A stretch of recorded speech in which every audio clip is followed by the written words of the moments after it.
Hi everyone. The next thing that we are going to look at is how do we set ith bit. Okay, so we need to write a function void set ith bit, and we get a number and we get the position. So one thing you can do is you can take this number by reference and you can change the value here, or you can return the new number. Okay, so maybe another way to make this function is like this. Okay, and here you have to return the new value. So maybe I want to go with the first one because we want to change the value of n in the function itself. So let's see how we can do it. So it's actually very easy, very similar to what we have seen in the get. Let's say the number is 5 and I want to set the first bit.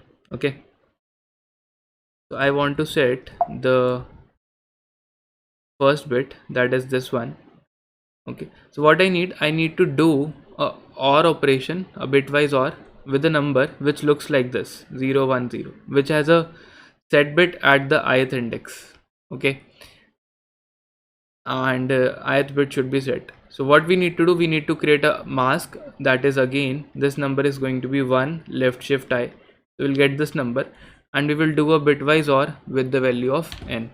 So let's see. So we can say int mask equals 1 left shift I, and what we can say let's update the value of n as n or mask, and we are done. Now if the number is 5, if I say okay,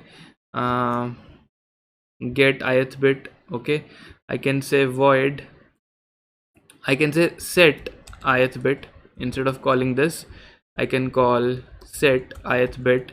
I give the value of n and I, and maybe I print the new value of n. So let's try to run this. So I say okay, let us set the first bit. So you can see after setting the first bit, the result is 7, which is fine. If I set the 0th bit, then the result will not change because that bit is already set in 5. So that's all. That's how it is going to work. So we are getting this number 111 by setting the ith bit as 1. That's it. See you in the next lecture.